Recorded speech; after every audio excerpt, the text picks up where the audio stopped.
Bapak, terima kasih buat anugerah-Mu, terima kasih dalam anugerah Tuhan kalau kami boleh ada sampai pagi hari ini. Kami bersyukur di dalam kesempatan pagi hari ini sehingga setiap kami boleh melakukan segala sesuatunya dan memuliakan Tuhan dalam kehidupan setiap kami semua yang ada. Terpuji-pujilah Tuhan kekal selamanya. Pagi hari ini kami bersyukur dan saatnya kami mau merenungkan apa yang menjadi kebenaran firman-Mu. Berbicaralah buat masing-masing kami ya Bapa. Nyatakanlah apa yang menjadi kerinduan hati-Mu, sehingga setiap kami tidak ada yang terkecuali. Kami tahu, kami mengerti bagaimana kami harus bersikap, bagaimana kami harus bertindak di tengah-tengah tantangan kehidupan yang ada, terlebih dalam keadaan pandemi COVID-19 yang ada hari ini. Terima kasih Bapa di surga. Kami siap untuk menerima kebenaran firman-Mu hanya di dalam nama-Mu yang ajaib, di dalam nama Tuhan Yesus Kristus. Haleluya. Amin. Puji Tuhan. Bapak Ibu saudara dikasih Tuhan, kita bersyukur dalam anugerah Tuhan di kesempatan pagi hari ini. Dan seperti apa yang menjadi pujian yang boleh kita naikkan ya, pagi tadi saya boleh diingatkan Tuhan bahwa dalam situasi kondisi apapun yang kita hadapi, ingatlah, muliakanlah Allah Bapa, muliakanlah anaknya, muliakanlah Roh Penghibur, yakni Roh Kudus itu sendiri dalam kehidupan kita. Sehingga di tengah-tengah tantangan kehidupan yang ada dalam kehidupan kita, kita tidak lupa bahwa ada Tuhan yang selalu menyertai kehidupan kita. Haleluya. Puji Tuhan. Saya mau menyapa dulu pagi hari ini buat Ibu Natali, Shalom, selamat pagi. Dan juga Ibu Meti, Shalom, selamat pagi. Dan juga Ibu Neni, Shalom, selamat pagi. Ibu Dina Mikael juga Shalom, selamat pagi. Dan juga Ibu Lydia Agnes, Shalom, selamat pagi. Dan juga Bapak Arnold, selamat pagi. Shalom Pak. Lalu juga ada Bapak Resos, Shalom, selamat pagi. Juga ada Oma Sylvia Lucy, Shalom, selamat pagi. Dan juga ada Ibu Hana Setiawan, Shalom, selamat pagi. Lalu juga hambanya Pak Om, Shalom, selamat pagi. Puji Tuhan. Juga Ibu Maria ya yang ada di Kamboja, Shalom, selamat pagi ya. Lalu juga ada Ibu Ida Susilawati, Shalom, selamat pagi Ibu ya. Juga ada Ibu Erna Tobing, Shalom, selamat pagi. Dan juga ada Ibu Lismaidar Siombing, Shalom, selamat pagi. Puji Tuhan, pagi hari ini kita bersyukur dalam anugerah Tuhan, kita bersyukur dalam kasih sayang Tuhan ya. Memang hari-hari ini kita yang seperti saya bilang dalam kesempatan sebelumnya, selalu setiap pagi kita pasti kalau buka Facebook akan kita ketemukan kata-kata selamat jalan ya. Nah, kepada siapa yang sudah boleh meninggalkan kita ya. Nah, itu yang saya mau katakan. Kemarin juga hambanya ya Bapak Junaidi Salat juga sudah boleh dipanggil Tuhan. Artinya bahwa hal-hal ini yang kita tidak pernah mengerti, yang mana kita tidak pernah tahu kapan kita dipanggil Tuhan. Tetapi dalam kesempatan pagi hari ini saya mau mengingatkan kepada setiap Bapak Ibu Saudara, milikilah iman. Nah, pagi hari ini kita akan membahas ya tentang iman yang kita miliki ya. Kalau boleh saya tanya, pertanyaannya, di mana imanmu? Haleluya. Nah, mari kita melihat di dalam Alkitab ya, dalam satu peristiwa di dalam Matius pasal yang ke-9 pada ayat yang ke-29. Dalam Matius 9 ayat yang ke-29. Maaf. Dikatakan demikian ya. Kita mulai dari ayat yang ke-27.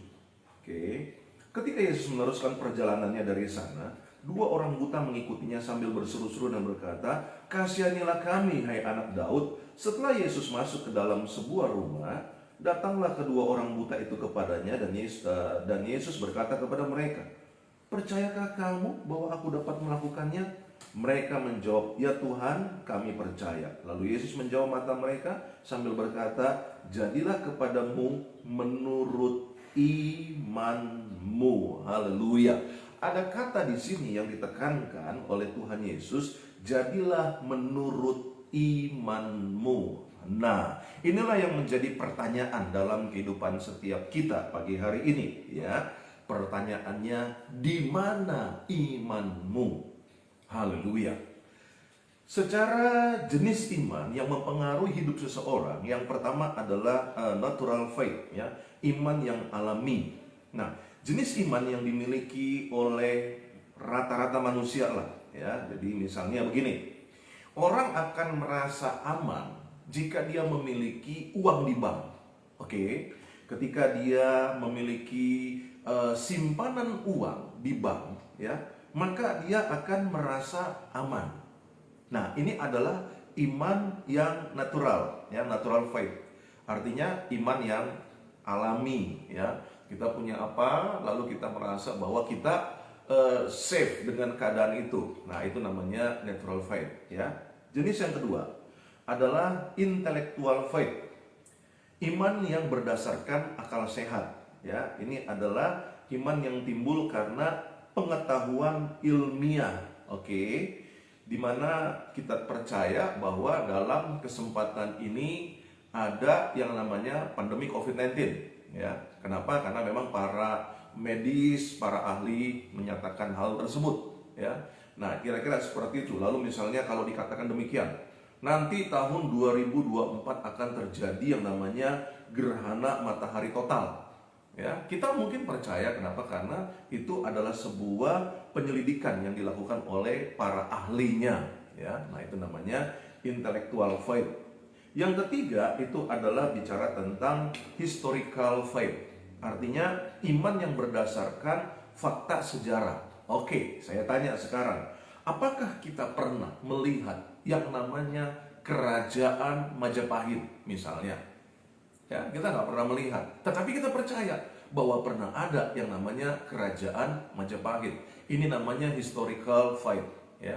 Jadi itu iman yang berdasarkan sejarah. Nah, selanjutnya adalah bagaimana pemahaman tentang yang namanya saving faith, iman yang menyelamatkan. Itu yang ada di dalam Alkitab, ya. Jadi kita percaya bahwa kita beriman di dalam Tuhan Yesus Kristus, maka ada keselamatan kekal yang menjadi bagian dalam kehidupan kita, ya. Lalu juga ada yang namanya victorious faith, ya. Ini juga adalah bicara tentang iman yang berkemenangan, bahwa dalam kehidupan setiap kita akan melalui yang namanya tantangan, tetapi dengan iman yang berkemenangan kita percaya bahwa kita sanggup dan mampu melewati itu semua. Haleluya, puji Tuhan. Seperti apa yang Bapak Ibu saudara lihat juga dalam keadaan di mana saya pada tanggal 12 di swab dan hasilnya adalah positif, ya. Dan puji Tuhan sampai sejauh ini kalau Bapak Ibu saudara boleh kita bersama-sama seperti ini, itu juga adalah sebuah victorious faith, artinya perjuangan, ya. Saya mengimani kemenangan di dalam darah Yesus. Saya mengimani ada kuasa di dalam nama Tuhan Yesus Kristus. Itu sebabnya dalam kesempatan yang saya alami ini, saya terus berjuang dengan iman saya. Nah, ini yang akan kita pelajari Bapak Ibu Saudara. Ada beberapa jenis, ya, tingkatan iman di dalam yang namanya iman victorious faith ini, ya.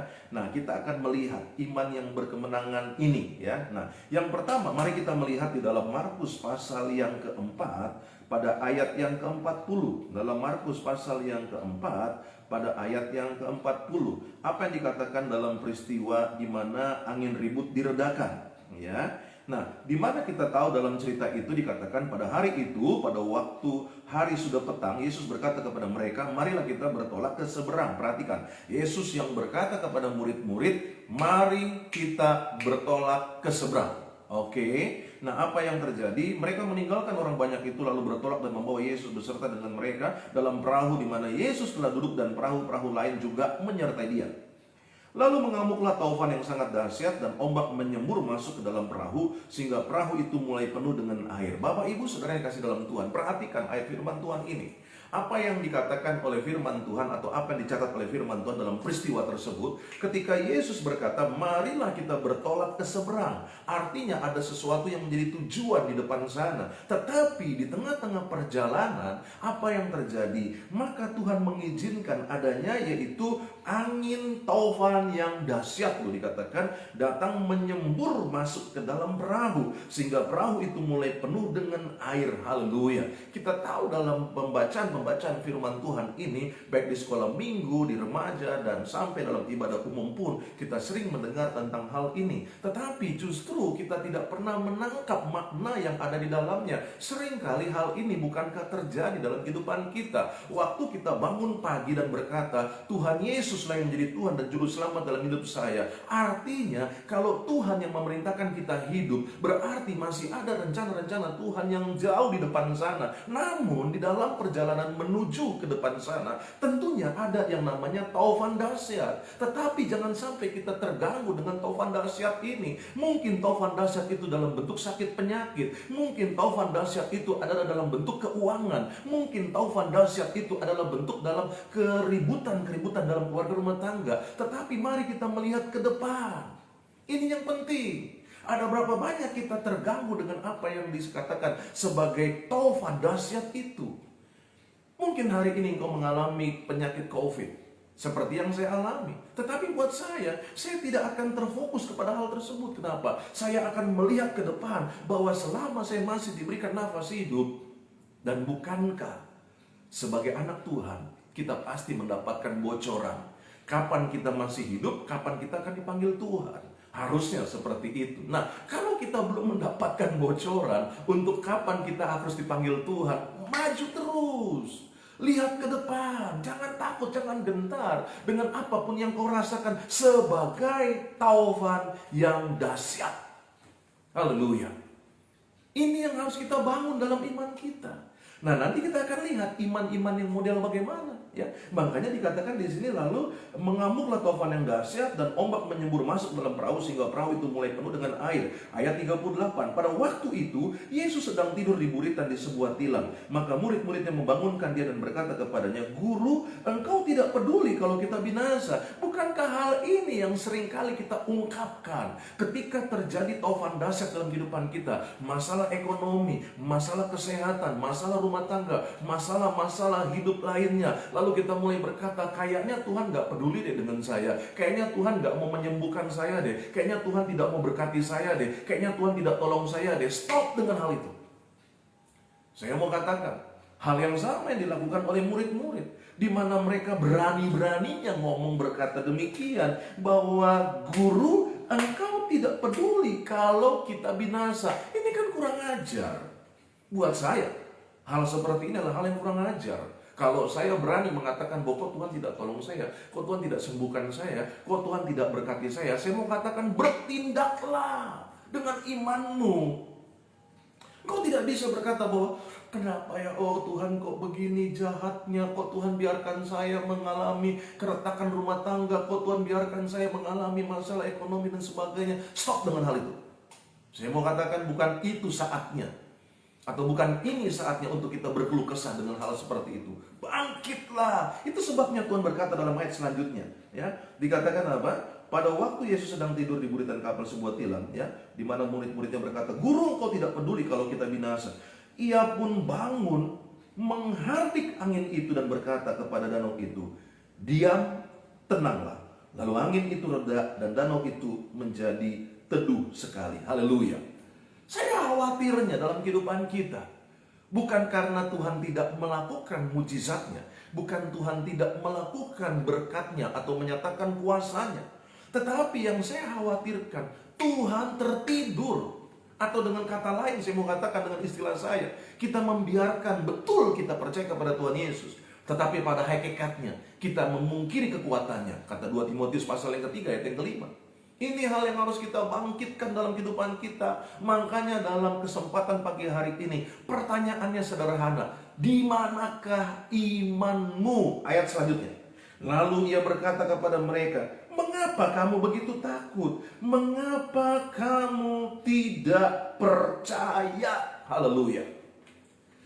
Dari ayat ini kita bisa mengerti, ketakutan bisa membunuh iman kita. Haleluya. Itu sebabnya Yesus berkata, hei, mengapa kamu tidak percaya? Mengapa kita tidak percaya kepada Tuhan Allah yang hidup, Tuhan Allah yang berkuasa, Allah yang begitu sangat mengasihi kita? Mengapa kita tidak percaya? Percayalah. Haleluya. Ini yang harus kita bangun dalam kehidupan kita. Itu sebabnya sebagai hal yang pertama dalam tingkatan iman yang ada, yang pertama adalah no fight. Tidak ada iman. Bahaya dalam kehidupan orang yang seperti ini. Nah, apa sih ciri-ciri orang yang tidak punya iman? Sederhana buat saya. Yang pertama, mereka mudah panik. Ada kesulitan langsung panik. Hilang kepercayaan kepada Tuhan. Aduh, nanti gimana nih? Aduh, nanti saya mati nih. Aduh, saya gimana nih? Aduh, saya banyak utang nih. Aduh, bagaimana nih? Hey, selama kita hidup, tenang saja. Itu sebabnya ciri-ciri no fight. Ciri-ciri orang yang tidak punya iman adalah gampang panik. Ya. Yang kedua, selanjutnya ciri-cirinya yaitu apa? Tidak percaya pada kemampuan Allah untuk menolongnya, untuk memberkatinya, untuk menyembuhkannya, untuk menyelamatkannya. Ini yang bahaya. Ya, jadi jelaslah di sini. Jadi walaupun kita bicara tentang bahwa saya percaya kepada Tuhan Yesus, tetapi pada hakikatnya kita tidak punya iman. Kita betul Kristen, kita betul percaya kepada Tuhan Yesus, tetapi hanya sekedar lip service. Pada hakikatnya dalam hidup kita tidak punya iman. Nah, ini cirinya. Yaitu mereka mudah panik, lalu juga tidak percaya akan kemampuan Allah untuk menolong atas hidupnya.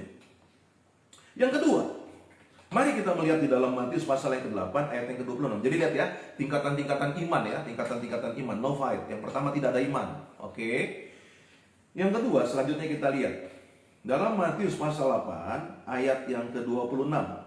Dalam Matius pasal yang ke-8, pada ayat yang ke-26, apa yang Alkitab katakan di dalamnya? Ya, ini adalah juga sebuah peristiwa, ya, di mana angin ribut itu diredakan. Ya, kita lihat. Lalu Yesus naik ke dalam perahu dan murid-muridnya mengikutinya. Sekonyong-konyong mengamuklah angin ribut di danau itu sehingga perahu itu ditimbus gelombang. Tetapi Yesus tidur. Maka datanglah murid-muridnya membangunkan dia. Katanya, Tuhan, tolonglah kita binasa. Lalu ia berkata kepada mereka, mengapa kamu takut, kamu yang kurang percaya? Lalu bangunlah Yesus mengharik angin itu, maka danau itu pun menjadi teduh sekali.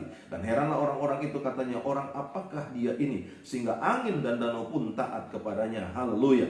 Ya, ini juga masih kita melihat jenis iman daripada para murid-murid pada saat itu. Ya, di mana ia menegur iman yang begitu kecil. Ya. Nah, ini kita harus paham betul ya, kalau Tuhan berkata bahwa jika ada imanmu sebesar biji sesawi, ya kan, maka kamu dapat memindahkan gunung ini. Tetapi ada kalanya kita bukan sebesar biji sesawi, imannya kecil banget, hampir-hampir tidak ada. Nah, apa cirinya sih? Yang pertama adalah kurang percaya kepada kuasa Allah. Ya, itu cirinya. Sehingga dalam hal kecil aja selalu ketakutan, meragukan kasih Tuhan, meragukan kuasa Tuhan, meragukan berkat Tuhan. Ya, itu cirinya. Yang kedua selanjutnya adalah apa? Sering merasa ketakutan, apa aja ditakutin. Selalu takut, selalu takut, selalu takut. Ini ciri-ciri orang yang memiliki iman yang kecil. Ya. Yang ketiga selanjutnya apa? Selalu melihat persoalan itu selalu lebih besar daripada Allah yang besar. Itu ciri-cirinya. Selalu melihatnya, aduh berat banget ya, aduh susah banget ya. Hei, Allah kita lebih besar dari persoalanmu yang engkau lihat seperti besar. Allah lebih besar. Jangan kau menjadi gentar, jangan kau menjadi takut. Itu sebabnya dalam kesempatan, di saat-saat saya mengalami sesak napas dan sebagainya, saya tengking. Saya bilang enggak, saya sehat.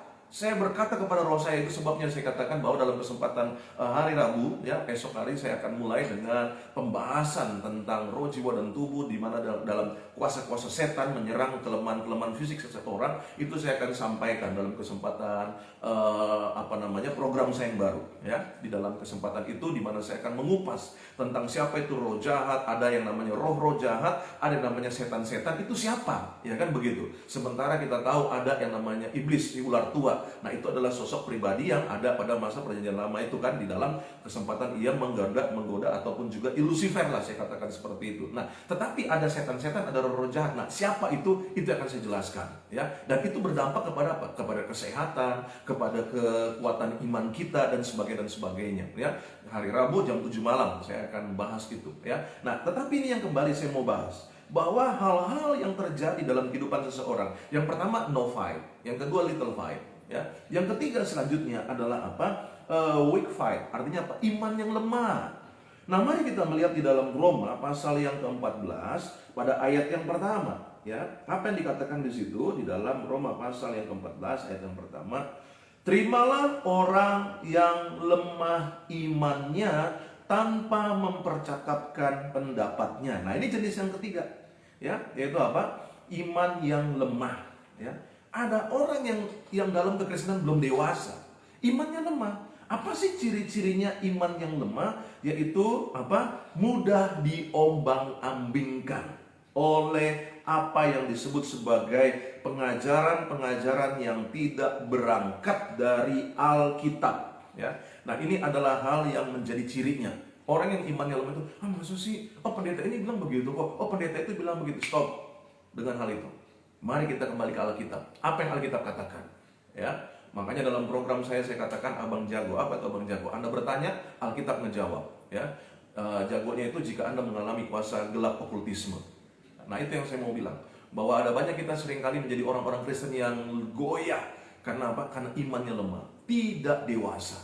Nah, itu ciri yang pertama, yaitu apa? Mudah diombang-ambingkan. Yang kedua, mudah jatuh kalau melihat orang Kristen lainnya jatuh, ya. Jadi pendetaannya tuh jatuh dalam perzinahan, pendetaannya tuh jatuh dalam dosa korupsi, pendetanya jatuh dalam begitu. Malas lah saya ikut Tuhan.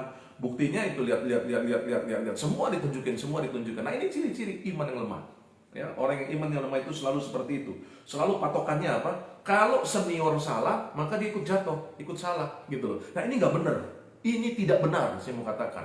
Ya, ikuti firman Allah. Itu sebabnya jangan sampai kita akhirnya menjadikan sosok manusia itu sebagai pribadi yang kita agung-agungkan. No, Yesus Kristus Tuhanlah yang harus kita tinggikan, yang kita harus agungkan. Kalaupun ada kesalahan-kesalahan dalam kehidupan sosok daripada senior kita ataupun juga mentor kita yang ada, ingat, ia tetap adalah manusia biasa. Tetapi kita kembali fokus kepada Kristus Yesus Tuhan. Apapun yang menjadi tantangan dalam kehidupan kita, bahkan kalau kita melihat adanya orang-orang yang kita kasihi, ya kan, bahkan kalau ada orang-orang yang kita anggap sebagai favorit dan sebagainya mengalami masalah, saya mau katakan stop dengan hal itu. Kembali kepada Kristus sebagai yang menjadi favorit dalam kehidupan kita, ya. Dengan demikian kita akan mampu melewati segala seleksi alam yang saat ini sedang dinyatakan. Haleluya. Jadi jelas yang ketiga, bahwa iman yang lemah. Yang keempat selanjutnya, ya, jelas bahwa hal ini dalam Yakobus pasal yang kedua pada ayat yang ke-17, kita lihat di sini jenis iman berikutnya dalam Yakobus pasal yang kedua pada ayat yang ke-17 dikatakan demikian, ya. Demikian juga halnya dengan iman. Jika iman itu tidak disertai perbuatan, maka iman itu pada hakikatnya adalah mati. Ya, jadi di sini kita bisa melihat apa yang menjadi iman berikutnya, yaitu iman yang mati. Perhatikan di sini Bapak Ibu Saudara. Iman yang mati adalah iman yang tanpa perbuatan. Apa yang menjadi ciri-cirinya? Yang pertama, percaya bahwa Yesus adalah Tuhan, tapi nggak pernah berubah dalam hidupnya. Ya, masih hidup dengan apa yang menjadi dosa-dosa di masa lalu. Masih hidup melakukan hal-hal yang tidak berkenan kepada Tuhan Yesus. Walaupun secara perkataan dia berkata, Yesus adalah Tuhan dan Juru Selamat dalam hidup saya. Saya orang Kristen loh, saya percaya kepada Tuhan Yesus loh, gitu. Tapi hidup minum mabuk, hidup dalam perzinahan, hidup dalam perselingkuhan, hidup dalam dosa-dosa yang lainnya, saya mau katakan ini namanya iman yang mati. Ya, karena tidak ada perbuatan di dalamnya, yaitu perbuatan mengikuti apa yang diperintahkan Tuhan Yesus di dalam firman-Nya. Haleluya. Hal ini perlu untuk kita pahami dalam kehidupan kita. Supaya apa? Supaya kita mengerti bahwa inilah menjadi hal yang harus kita lakukan di dalamnya. Yang kedua, cirinya. Jadi yang pertama tadi, ciri iman yang mati adalah percaya Yesus tapi hidupnya nggak pernah berubah. Ya, hidupnya nggak pernah berubah. Nah, yang kedua selanjutnya adalah apa? Percaya pada pemeliharaan Allah, tapi nggak mau bekerja, malas, gitu loh. Dia percaya pada pemeliharaan Allah. Ya, selalu ukurannya itu. Burung burung di ladang aja Tuhan pelihara, ya kan begitu kan? Bunga di udara aja Tuhan pelihara. Terbalik. Ya, Jadi burung di udara aja Tuhan pelihara kok, gitu loh. Bunga di taman aja Tuhan pelihara, ya kan begitu? Iya betul. Artinya dalam pemeliharaan Tuhan, Tuhan itu tahu bagaimana memelihara segala makhluk ciptaannya. Tetapi yang Tuhan juga mau dalam kehidupan kita sebagai orang percaya, ada sesuatu sebagai tindakan. Iman tanpa tindakan, iman tanpa perbuatan itu pada hakikatnya adalah mati. Itu sebabnya kalau kita percaya Allah menjagai kita, Allah melindungi kita, Allah memberkati kita, maka kita pun bergerak dalam pekerjaan-pekerjaan kita, dalam usaha kita, dalam apapun yang kita yakini akan menghasilkan sesuatu di dalam takut akan Tuhan. Berdaganglah yang takut akan Tuhan, bekerjalah yang takut akan Tuhan, melayanilah yang takut akan Tuhan. Semuanya harus disertai dengan tindakan. Jadi waktu kita mulai berdagang, betul kita berdagang dan kita lihat orang-orang mungkin menggunakan guna-guna, menggunakan kuasa-kuasa kegelapan, gak apa-apa. Kita menggunakan kuasa nama Yesus. Jadi waktu kita mulai berdoa, waktu kita mulai buka usaha kita doa. Kita doa, Tuhan, kami bersyukur buat kesempatan untuk kami boleh membuka usaha ini atau berdagang, ya kan? Kami sehat, Tuhan berkati setiap usaha yang ada ini, biarlah ini dapat laris dan laku. Begitu, setiap pagi seperti itu. Kalau kita punya karyawan-karyawan yang bukan menjadi percaya kepada Tuhan Yesus, nggak apa-apa. Selalu bilang bahwa ini usaha adalah milik Tuhan Yesus ya. Saya hanya dipercaya Tuhan untuk mengelola usaha yang dipercayakan Tuhan Yesus. Karena itu setiap saudara sebagai karyawan, karyawati di tempat usaha saya ini pun, saya berdoa ya supaya Tuhan juga berkati, sehingga melalui apa yang menjadi usaha kita ini ketika diberkati Tuhan, itu bisa memberkati keluargamu, bisa memberkati istrimu, anakmu, bahkan juga orang tuamu. Itu yang harusnya kita sampaikan. Jadi nggak usah takut sebagai anak-anak Tuhan. Nah, makanya saya katakan tadi bahwa ini adalah bentuk iman yang mati. Iman tanpa perbuatan. Cirinya apa sih? Percaya kepada Tuhan Yesus tapi nggak berubah hidupnya. Yang kedua, yaitu bahwa ia percaya bahwa Tuhan pasti memeliharanya, tapi nggak mau bekerja.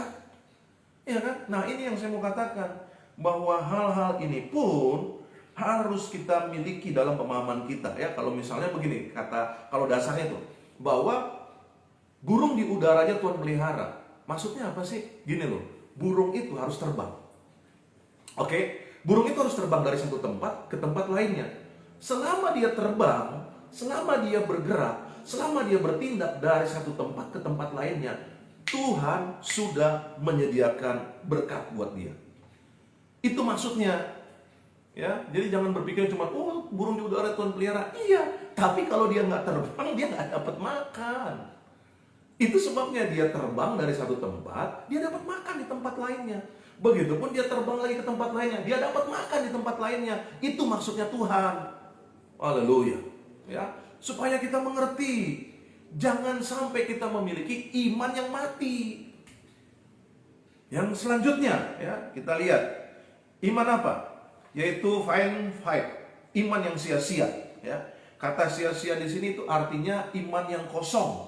Nah, kita bisa melihat ya, di mana dalam kesempatan 1 Korintus 15 pada ayat yang ke-14 ya, dalam jemaat mula-mula yang ada dalam 1 Korintus 15 pada ayat yang ke-14 dikatakan demikian. Tetapi andai kata Kristus tidak dibangkitkan, maka sia-sialah pemberitaan kami dan sia-sia jugalah imanmu atau kepercayaanmu, ya. Nah, ini adalah bicara tentang apa? Iman yang sia-sia. Kalau artinya di mana dikatakan oleh Rasul Paulus kepada jemaat-jemaat di Korintus, kalau artinya ini tidak memiliki sesuatu di masa yang akan datang, yaitu kehidupan kekal, maka sia-sialah saya memberitakan tentang Kristus. Sia-sialah saya memberitakan tentang Injil Kristus. Itulah maksudnya. Nah, tetapi di sini kita bisa melihat bahwa kalau maksud Rasul Paulus ini, hey, kalau kamu percayanya cuma setengah-setengah, itu namanya sia-sia, iman sia-sia, gitu loh. Satu kali kau percaya, satu kali lainnya kau tidak percaya. Satu kali kau yakin, satu kali lainnya kau tidak yakin. Itu namanya iman setengah-setengah. Nah, iman setengah-setengah ini namanya iman kosong. Gitu, ya. Jadi harus mengerti. Jangan sampai kita menjadi seperti Alkitab katakan. Kamu dikatakan panas, gak panas. Kamu dikatakan dingin, kamu gak dingin. Kamu suam-suam kuku, dimuntahkan. kamu nggak dapat apa-apa. Haleluya. Nah, ini yang berikutnya ya. Jadi jelas ya, kita sudah lihat dalam 5 bagian di mana ada no fight, artinya tidak ada iman. Little fight, iman yang kecil. Lalu juga ada yang namanya weak fight, yaitu iman yang lemah. Lalu juga ada yang namanya dead fight, yaitu iman yang mati. Lalu juga ada yang namanya fun fight, yaitu iman yang kosong, iman yang sia-sia, karena setengah-setengah. Nah, kita masuk kepada iman selanjutnya dalam Lukas pasal yang ke-7 ayat yang ke-9. Lukas pasal yang ke-7 pada ayat yang ke-9, apa yang dikatakan di sini? Dalam Lukas pasal yang ke-7 pada ayat yang ke-9 dikatakan, ini adalah Yesus menyembuhkan hamba seorang perwira di Kapernaum, ya. Langsung saja saya ke ayat yang ke-7. Setelah Yesus mendengar perkataan itu, ia heran akan dia, maksudnya kepada perwira di Kapernaum itu. Dan sambil berpaling kepada orang banyak yang mengikuti dia, ia berkata, aku berkata kepadamu, iman sebesar ini tidak pernah aku jumpai sekalipun di antara orang Israel. Haleluya. Nah, kita lihat di sini ya, kita mulai membaca dari ayat yang pertama. Setelah Yesus selesai berbicara di depan orang banyak, masuklah ia ke Kapernaum. Di situ ada seorang perwira yang mempunyai seorang hamba. Loh, lihat, perhatikan ya, bukan istrinya, bukan anaknya, yang sangat dihargainya. Hamba itu sedang sakit keras dan hampir mati. Ini juga yang perlu kita ingat dalam kehidupan kita. Kalau kita dibantu oleh seseorang sebagai seorang pembantu rumah tangga, ya, kita juga harus menghargai hal tersebut. Karena seorang perwira Kapernaum ini pun demikian, ya. Ketika perwira itu mendengar tentang Yesus, ia menyuruh beberapa orang tua-tua Yahudi kepadanya untuk meminta supaya dia datang dan menyembuhkan hambanya. Mereka datang kepada Yesus dan dengan sangat mereka meminta pertolongannya. Katanya, ia layak engkau tolong sebab ia mengasihi bangsa kita dan dialah yang menanggung pembangunan rumah ibadat kami. Lalu Yesus pergi bersama-sama dengan mereka. Ketika ia tidak jauh lagi dari rumah perwira itu menyuruh sahabat-sahabatnya untuk mengatakan kepadanya, Tuhan, janganlah bersusah-susah sebab aku tidak layak menerima Tuhan di dalam rumahku. Bapak Ibu saudara kasih dalam Tuhan, dalam peristiwa ini kita melihat seorang perwira Kapernaum yang dikatakan orang yang memperhatikan orang-orang Yahudi, orang yang memberikan pertolongan kepada orang-orang Yahudi, bahkan membangun bait Allah pada masa itu. Saya mau katakan, hal ini pun diperhitungkan Allah. Perhatikan di sini, hal ini diperhitungkan Allah. Di mana dikatakan bahwa ketika disampaikan kepada Yesus dan dikatakan bahwa orang ini baik, orang ini sangat membantu sekali buat orang-orang Yahudi, bahkan orang ini layak untuk ditolong menurut tua-tua sidang ataupun tua-tua Yahudi pada waktu itu kepada Yesus. Dan Yesus datang untuk mendatangi perwira Kapernaum tersebut. Apa yang boleh kita tangkap dalam peristiwa ini? Sederhana kok. Perbuatan baik apapun itu akan diperhitungkan Tuhan, yang sungguh-sungguh tentunya, yang dari dasar hati yang dalam. Itu yang saya katakan, bahwa dalam kesempatan hidup di mana kita boleh diselamatkan Tuhan Yesus Kristus, saatnya lah kita melakukan hal-hal yang baik. Tetapi hal yang baik ini gak perlu untuk mendapatkan pujian dari manusia kok. Namun kalaupun manusia menilainya sebagai satu bentuk perbuatan baik yang dilihat, yang dirasakan oleh mereka, puji Tuhan, haleluya. Pengkhotbah berkata, biarlah itu tidak datang dari mulutmu, pujian itu, tetapi dari mulut orang-orang yang mengatakan bahwa engkau adalah orang yang baik. Ini penting. Supaya apa? Supaya kita bisa mengukur sampai sejauh mana ketulusan hati kita. Dan bahkan kita pun akan malu ketika orang berkata kita baik, pada dasarnya hati kita tidak baik. Kita malu harusnya. Tetapi waktu orang berkata kita baik, kita tidak merasakan itu sebagai suatu kebaikan. Karena memang itu merupakan sesuatu sikap daripada Kristus yang mana harus melakukan kasih. Jadi kita tidak mengambil kesempatan di dalamnya untuk berkata, oh haleluya, terima kasih, puji Tuhan, masuk dalam euforia itu. No. Saya mau katakan, kalau memang kita tulus dari hati kita melakukan pelayanan kasih, maka kita tahu bahwa itu bagi hormat kemuliaan bagi nama Tuhan Yesus Kristus saja. Ya, sehingga kita tidak mengambil kepujian di dalamnya. Kalaupun orang memuji akan hal itu, kembalikan dari dasar hati kita yang dalam. Tuhan, Engkaulah yang dipuji, Engkaulah yang dimuliakan, Engkaulah yang ditinggikan. Terima kasih Tuhan untuk kesempatan. Seperti keledai, di mana pada saat ditunggangi oleh Yesus, ia pun mendapat penghormatan. Ketika dikatakan bagaimana dia disambut, Hosana, Hosana bagi sang raja. Keledai yang ditunggangi oleh Yesus pun mendapatkan kehormatan, menginjak jubah-jubah yang diletakkan orang di bawah, dan diberikan apa yang menjadi penghormatan itu yang ditujukan kepada Yesus. Namun dia mendapatkan bagian di dalamnya. Itulah yang harusnya kita miliki dalam prinsip hidup kita yang ada, sehingga kita tidak menjadi jumawa dengan apa yang menjadi euforia yang orang katakan kepada kita. Tetapi justru dalam kesadaran kita, Tuhan, Engkaulah yang ditinggikan, Engkaulah yang dimuliakan. Aku hanyalah hamba-Mu. Haleluya. Ini yang harus kita bangun, sehingga kita tidak tersinggung ketika orang mengatakan hal yang buruk tentang kita dan sebagainya, atau memfitnah kita, menjelekkan kita. Kita tidak tersinggung sejauh kita hidup di dalam takut akan Tuhan. Kita cuma berkata, terima kasih Tuhan. Junjungan kita saja Tuhan Yesus dihina kok. Junjungan kita saja Tuhan Yesus Kristus diludahi kok. Junjungan kita saja Tuhan Yesus Kristus harus disalib dan dianiaya. Kenapa kita tidak mengalami hal seperti itu?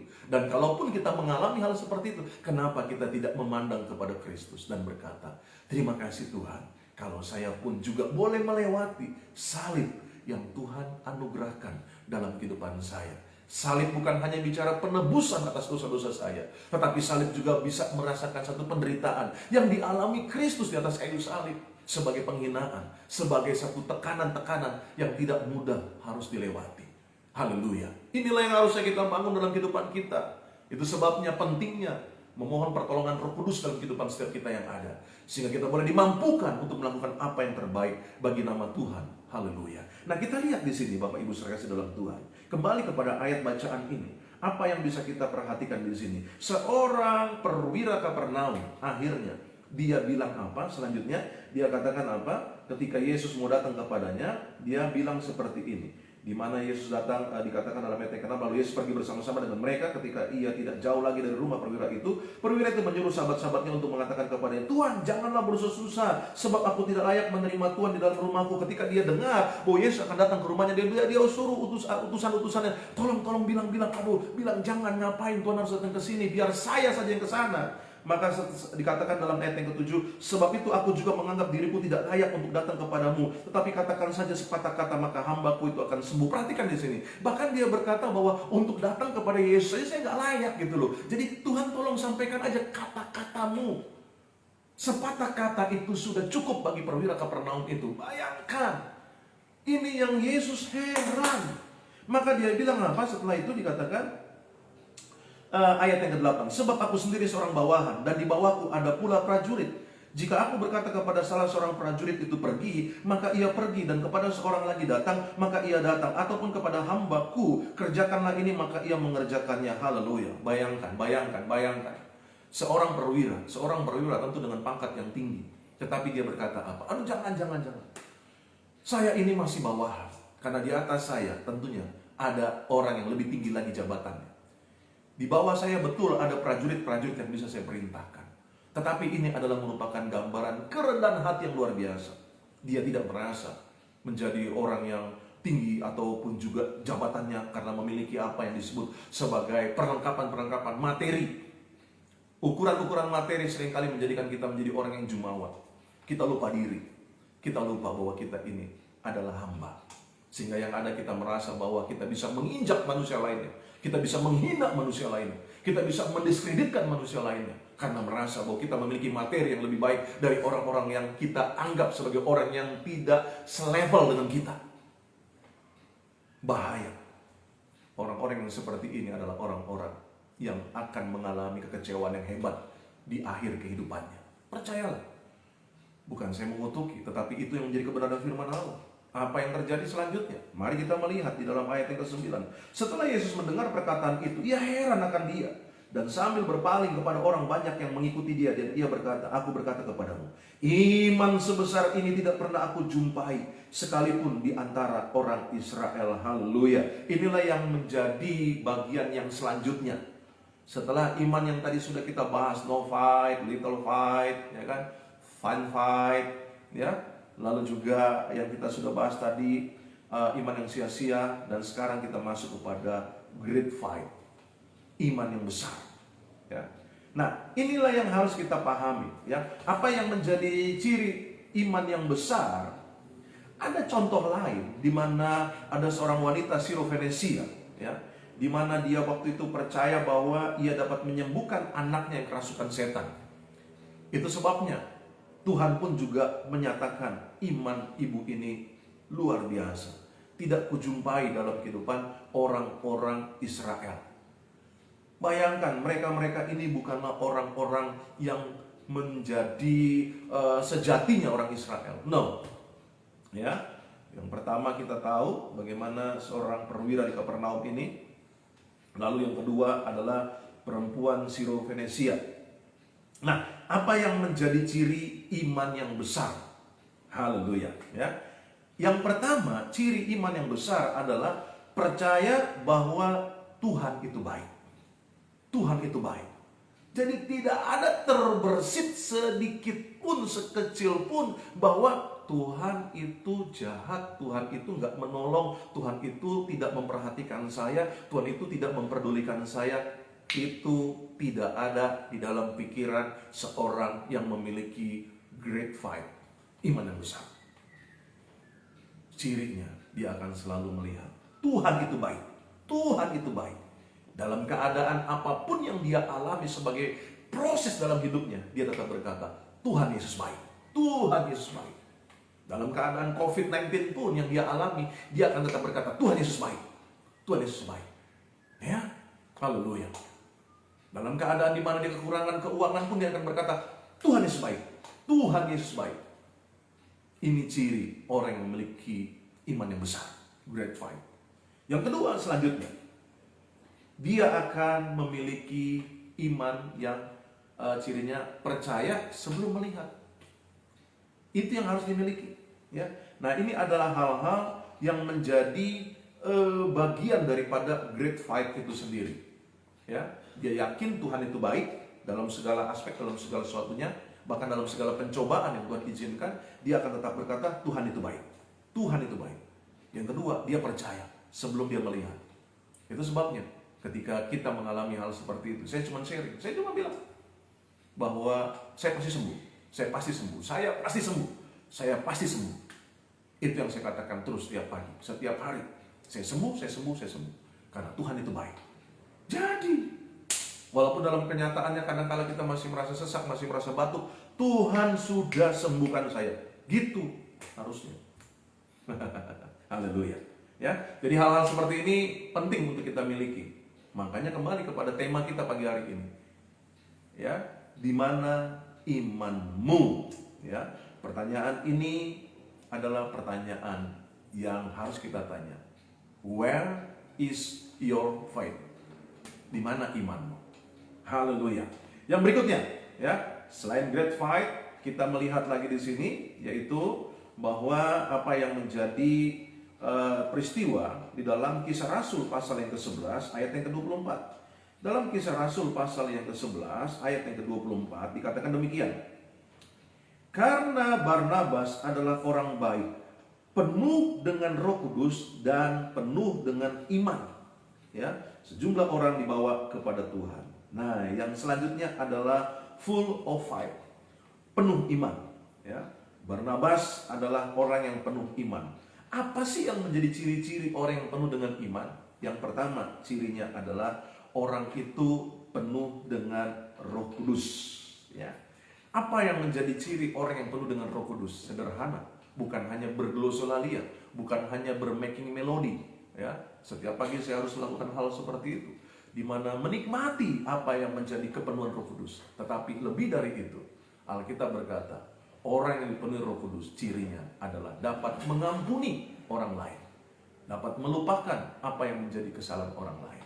Nah, ini adalah hal yang pertama. Orang yang memiliki iman yang penuh adalah yang pertama dipenuhi oleh Roh Kudus. Yang kedua, cirinya, makanya dikatakan di situ apa? Bahwa Barnabas adalah orang yang baik. Jadi ciri yang kedua orang yang penuh dengan iman adalah orang yang baik. Baik dalam hal apa? Kelakuannya baik, cara berpikirnya baik, cara pandang hidupnya baik. Tidak ada sesuatu hal yang jahat di dalam hatinya, di dalam pikirannya, baik itu kepada orang lain maupun kepada Tuhan. Inilah ciri daripada fight, full of fight. Ya. Jadi jelas di sini ya. Selanjutnya, yaitu adalah steadfast fight, iman yang teguh. Ya. Nah, iman yang teguh ini kita bisa melihat di dalam Kolose pasal yang kedua pada ayat yang kelima. Kolose 2 ayat yang kelima dikatakan dalam peristiwa ini, ya, di mana dikatakan pada ayat yang pertama, karena aku mau supaya kamu tahu betapa beratnya perjuangan yang kulakukan untuk kamu dan untuk mereka yang di Laodikia dan untuk semuanya yang belum mengenal aku pribadi. Ya, ini menurut Rasul Paulus dalam suratannya ke Kolose, jemaat di Kolose. supaya hati mereka terhibur dan mereka bersatu dalam kasih, sehingga mereka memperoleh segala kekayaan dan keyakinan, pengertian dan mengenal rahasia Allah, yaitu Kristus. Sebab di dalam Dialah tersembunyi segala harta, hikmat dan pengetahuan. Hal ini kukatakan supaya jangan ada yang memperdayakan kamu dengan kata-kata yang indah. Sebab meskipun aku sendiri tidak ada di antara kamu, tetapi dalam roh aku bersama-sama dengan kamu, dan aku melihat dengan sukacita tertib hidupmu dan keteguhan imanmu dalam Kristus. Haleluya. Yang berikutnya adalah iman yang teguh, ya. Steadfast fight, ya. Iman yang teguh ini memiliki ciri yang pertama, yaitu apa?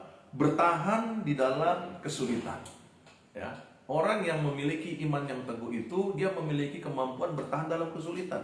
Artinya dia tidak menjadi menyerah dengan keadaan, dia tidak menjadi menyesal dengan keadaan, ya. Dia tidak menjadi bersungut-sungut dengan keadaan, tetapi dia bertahan, ya. Dalam kesulitan yang ada, dia tetap bersyukur. Dia tetap memuji, memuliakan Allah. Itu ciri yang pertama, ya. Orang yang memiliki iman yang teguh. Yang kedua, dia tidak akan pernah meninggalkan Tuhan. Artinya apa? Memiliki ciri tetap setia, ya. Dia tidak akan pernah berpaling. Kalaupun dia mengalami masalah dalam hidupnya, dia tidak akan lari ke paranormal, ke dukun-dukun, kepada kekuatan-kekuatan lain, bahkan mengandalkan orang-orang yang disebut sebagai orang-orang yang dikatakan sebagai pejabat, petinggi-petinggi negara, ataupun juga orang-orang yang memiliki kekuasaan-kekuasaan tertentu. Dia akan tetap mengandalkan Tuhan dalam keadaannya, dalam situasinya. Ini yang disebut sebagai iman yang teguh. Haleluya, ya. Jadi inilah hal-hal yang perlu untuk kita pahami. Puji Tuhan. Bapak Ibu saudara kasih dalam Tuhan, selanjutnya kita lihat dalam Yakobus 2 ayat yang kelima dikatakan demikian. Dalam Yakobus pasal yang kedua pada ayat yang kelima dikatakan demikian. Dengarkanlah hai saudara-saudara yang kukasihi, bukankah Allah memilih orang-orang yang dianggap miskin oleh dunia ini untuk menjadi kaya dalam iman dan menjadi ahli waris kerajaan yang telah dijanjikannya kepada barang siapa yang mengasihi Dia. Yang selanjutnya di sini kita bisa melihat rich in faith, kaya dalam iman, ya. Nah, orang yang disebut kaya dalam iman melebihi orang yang memiliki kekayaan secara uang, secara material, ya.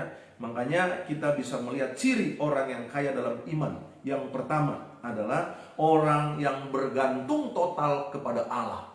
Itu cirinya. Dia selalu bergantung total kepada Allah. Artinya dia tahu bahwa Allah sanggup dan mampu menolong, menyembuhkan, mengurapi, memberkati, bahkan menyelamatkan hidupnya. Dan ciri yang kedua, rich in faith. Orang yang kaya dalam iman adalah memiliki apa? Memiliki kemurahan hati. Itu cirinya. Orang kalau dia kaya dalam iman, dia akan selalu bermurah hati untuk memberi. Karena dia tahu bahwa apa yang dia miliki ini datangnya dari Tuhan. Dia hanyalah sebagai saluran berkat di dalamnya. Dengan dia berdoa, dengan dia meminta kepada Tuhan petunjuk yang ada, maka dia lakukan apa yang dia bisa lakukan sebagai bentuk kemurahan hati yang ada. Dan kalau ini sudah terampil dia lakukan di dalamnya, maka dia disebutlah sebagai orang yang kaya di dalam iman. Haleluya. Puji Tuhan, Bapak Ibu saudara dalam Tuhan. Akhirnya, ya, sebelum kita masuk dalam aktivitas hidup kita sepanjang hari ini, dan akhirnya kita melihat di dalam Yudas pasal yang pertama pada ayat yang ke-20 sebagai hal yang terakhir, ya. Ayat yang ke-20 dikatakan demikian. Akan tetapi kamu saudara-saudaraku yang kekasih, bangunlah dirimu sendiri di atas dasar imanmu yang paling suci dan berdoalah dalam Roh Kudus. Haleluya. Ini adalah hal yang bisa kita pelajari sebagai bagian terakhir daripada bentuk-bentuk iman itu sendiri, yaitu holy faith, ya, iman yang kudus. Iman yang kudus ini adalah iman yang memiliki ciri, yaitu jelas berusaha meninggalkan hidup yang lama. Dia berjuang terus, berjuang tidak lagi tertarik kepada apa yang menjadi dosa-dosa di masa lalu ataupun kebanggaan di masa lalu, ya. Dia hanya terus meraih, mengejar apa yang menjadi kebaikan Tuhan sebagai bentuk firman-Nya yang harus dia lakukan. Ya, itu sebabnya ciri yang kedua, dia akan hidup sesuai dengan firman Tuhan. Menjaga hatinya, menjaga pikirannya, menjaga langkah hidupnya. Inilah yang dimaksud sebagai holy fight, iman yang kudus. Haleluya. Puji Tuhan. Biarlah kiranya apa yang menjadi kebenaran firman Tuhan dalam kesempatan pagi hari ini menjadi pertanyaan dalam kehidupan kita. Where is your fight? Di manakah imanmu berada saat ini? Apakah imanmu berangkat daripada no fight? Ya. Apakah engkau ada dalam keadaan little fight? Apakah engkau ada dalam weak fight? Ya. Iman yang lemah? Atau engkau ada dalam iman yang mati, dead fight? Atau engkau ada dalam iman yang fine fight, yaitu iman yang kosong, iman yang tidak berguna, iman yang sia-sia karena setengah-setengah dalam hidupmu? Atau engkau memiliki great fight, yaitu iman yang besar? Atau engkau memiliki full of fight, penuh dengan iman? Atau engkau memiliki steadfast fight, yaitu iman yang teguh? Atau engkau memiliki rich in fight, kaya dalam iman? Atau engkau memiliki holy fight? Itu semua kembali kepada masing-masing kita. Ya, puji Tuhan, Bapak Ibu saudara kasih dalam Tuhan, terima kasih buat kebersamaannya. Kiranya apa yang menjadi kebersamaan kita setiap pagi mendorong, membawa setiap Bapak Ibu saudara untuk semakin lebih mengasihi Tuhan Yesus Kristus. Doa saya kiranya Tuhan menolong setiap apapun yang menjadi pergumulan dalam kehidupan setiap Bapak Ibu saudara yang ada. Doa saya menyertai Bapak Ibu saudara. Nggak apa-apa, Bapak Ibu saudara nggak usah sungkan ya. Bisa saja mengirimkan permohonan doa Bapak Ibu saudara di dalam kesempatan ini, di acara kita ini, ataupun juga secara langsung di nomor handphone saya ya. Bapak Ibu saudara tahu nomor handphone saya yang ada. Baik, kita akhiri apa yang menjadi doa pagi kita ini. Kita tundukkan kepala kita berdoa. Haleluya. Bapak, terima kasih buat anugerah-Mu, terima kasih buat kebersamaan pagi hari ini. Memulai apa yang menjadi aktivitas kami sepanjang hari ini ke dalam tangan Tuhan yang kuat kami serahkan. Tuhan yang menyertai, Tuhan yang mengurapi, Tuhan yang menolong, Tuhan yang membimbing, bahkan juga Tuhan yang menuntun langkah-langkah kami yang ada, sehingga dengan tongkat dan gada Tuhan yang ajaib menjaga, melindungi langkah hidup kami sebagai domba-domba dalam gembalaan di tangan gembala yang agung yang ada. Terima kasih Tuhan Yesus, inilah hidup kami berdoa biarlah kiranya berkat Tuhan memberkati usaha, dagang, bisnis apapun yang dikerjakan oleh setiap Bapak Ibu saudara yang ada. Bahkan hamba juga berdoa di dalam penyertaan Tuhan, kesehatan dijagai, diberkati Tuhan. Kami juga berdoa hal-hal baik yang daripada Tuhan, itulah yang menjadi bagian dalam kehidupan setiap Bapak Ibu saudara yang ada. Berkati bangsa kami Indonesia, berkati Bapak Presiden, berkati Bapak Wakil Presiden, berkati para menteri, berkati kepala daerah, berkati juga para medis, berkati dokter, perawat, suster, brother, Tuhan berkati juga buat TNI Polri, bahkan Satpol PP yang ada, Tuhan berkati setiap mereka yang saat ini sedang ada dalam karantina pribadi maupun ada dalam perawatan rumah sakit. Tuhan kiranya juga menyembuhkan mereka dalam nama Tuhan Yesus oleh kuasa bilur-bilur darah Tuhan Yesus. Berkati kota kami Jakarta, Shalom Allah turun atas kota kami yang ada, kota-kota di mana kami tinggal, Tuhan kiranya memberkati. Terima kasih Bapak di surga. Kami berdoa buat gereja-gereja Tuhan di mana-mana tempat, Tuhan kiranya juga memberkati. Hamba-hamba Tuhan yang ada, Tuhan juga kiranya memberkati. Haleluya. Terima kasih Bapak di surga. Kami imani hari ini hari berkat, hari mujizat, hari pertolongan Tuhan, hari di mana kami mengalami terobosan-terobosan yang luar biasa. Arahkan hati kita kepada Tuhan. Terimalah berkat yang datang dari Allah Bapa, kasih anugerah dari Tuhan Yesus Kristus, penyertaan, penghiburan, pengurapan, persekutuan depan Roh Kudus turun atas kehidupanmu, atas kehidupan keluarga rumah tanggamu, atas kehidupan masa mudamu, masa tuamu, bahkan anak dan cucumu, bahkan turun atas kesehatanmu, turun atas apapun yang kau kerjakan dengan tanganmu, senantiasa Tuhan jadikan berhasil dan beruntung. Mulai pagi hari ini sampai Maranatha, Tuhan datang kembali untuk menjemput setiap kita yang percaya, mengasihi, mencintai, bahkan melayaninya. Haleluya. Mari kita sempurnakan doa kita sebagaimana Tuhan Yesus ajarkan doa ini, dan kita naikkan doa ini secara bersama-sama. Haleluya. Bapa kami yang dalam kerajaan surga, dikuduskanlah namamu, datanglah kerajaanmu, jadilah kehendakmu di bumi seperti di surga. Berikanlah kami pada hari ini makanan kami yang secukupnya, dan ampunilah kami akan segala kesalahan kami, seperti kami juga mengampuni orang bersalah kepada kami. Dan janganlah membawa kami ke dalam pencobaan, tetapi lepaskanlah kami daripada yang jahat, karena Engkau yang punya kerajaan dan kuasa dan kemuliaan sampai selama-lamanya. Haleluya.